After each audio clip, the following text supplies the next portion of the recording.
All right, so, well, we wanted to do Brexit. Let's do Brexit.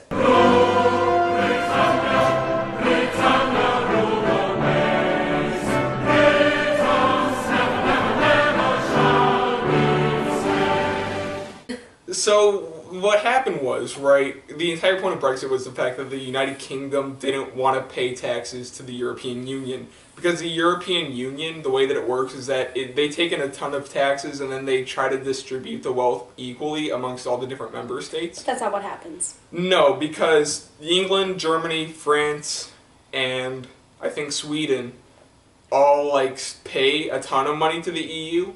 And then a lot of that money goes to Portugal, Spain, Italy, Greece, and Ireland, all countries that don't really pay too much to the EU because they're struggling. So the United Kingdom didn't like the fact that all of its money was just kind of being used to go other places. So for a while there was a party, the United Kingdom Independence Party, or UKIP for short, led by Nigel Farage, who basically said, hey, we got to get out of the European Union as fast as possible. So what happened was, Nigel Farage, for a couple decades, was like, let's have a vote, let's leave the European Union, we're going to get out of this, we're going to save so much money, it's going to be great. And then David Cameron, the Prime Minister of England, before Theresa May, a couple years ago, said, you know what, let's have a Brexit referendum.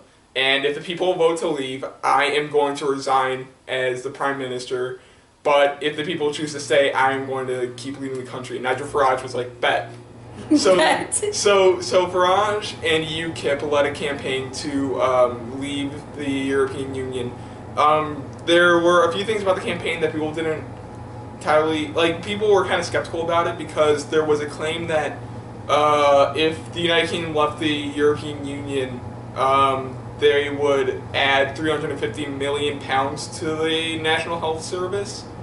I think they put that number on a bus, and they basically just drove the bus around London and all of the UK, even though the statistic was entirely bullshit. And it kind of came out after the Brexit referendum happened that that number was complete bullshit. And there are also people who were saying that the campaign had some racist overtones. And I agree to an extent. I don't think it was a primary motive by any means. But I definitely do think with the way ISIS especially has kind of been leaking into countries such as Turkey, which, for the record, the European Union had been trying to get Turkey into the EU forever. And so that, along with just the influx of Muslim refugees into areas of not only Britain, but Sweden and Denmark and Norway and literally everywhere. But those are the popular ones. The Scandinavian countries tend to be where a lot of refugees end up.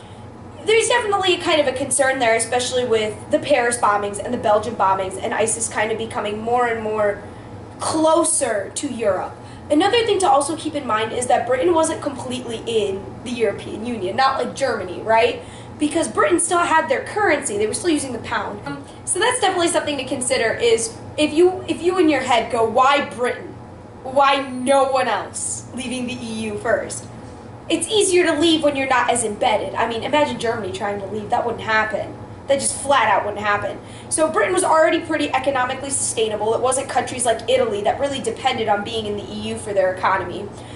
Their currency was a lot better than the euro anyway. They were trading pretty well. The EU was a lot of their trading, which is partially why people were against leaving. Because part of the EU is that there's no tariffs, right? So what helps with that is it encourages what's called economic stimulus, which is when the money kind of goes into the economy. So like I buy a shirt, I go to work, I get a paycheck, I buy a shirt, the shirt goes to the company that made the shirt, and then they pay taxes, and it kind of cycles, right?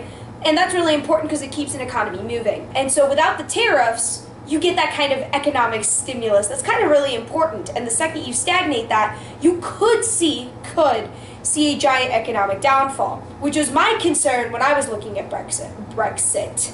Try not to say breakfast. Brexit.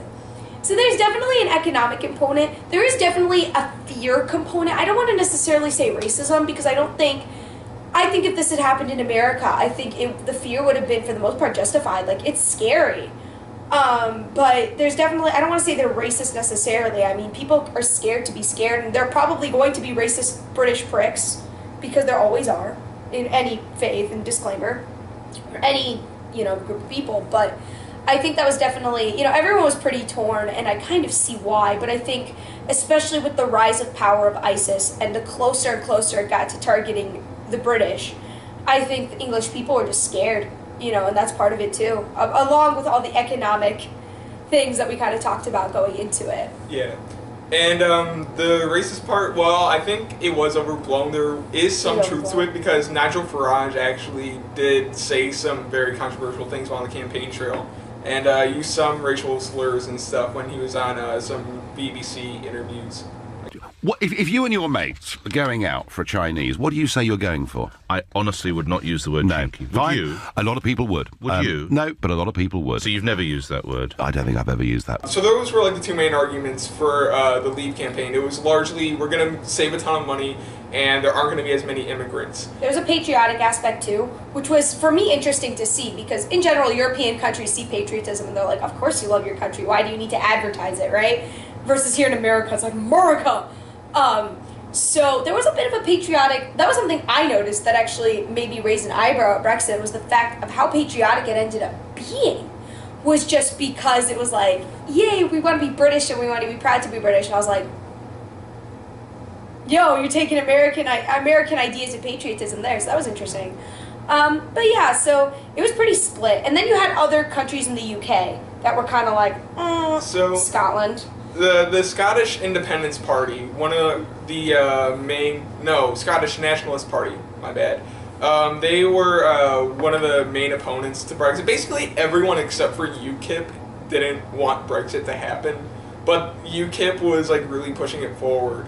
So the Scottish Nationalist Party didn't want it. The Conservatives definitely didn't want it. I have to check again, but I'm pretty sure Labour didn't want it. It was overwhelming. I think it was almost a unanimous vote, was it unanimous? I want to say it was pretty close. It was overwhelming. Yeah, Parliament didn't really want it to happen, but that's why it became a referendum, so that the public could decide. So, we talked a bit about the Leave campaign. The Stay campaign didn't really have much of a platform. And this is basically how this kind of thing happens. Usually when a side kind of has a strong argument based on rhetoric and some lies, but the other side doesn't really have much of a defense against it or have a better platform, the other side usually wins. And that's how Donald Trump got into power, and that's exactly why Leave won. Because the Stay campaign didn't really have any strong arguments against leaving the European Union.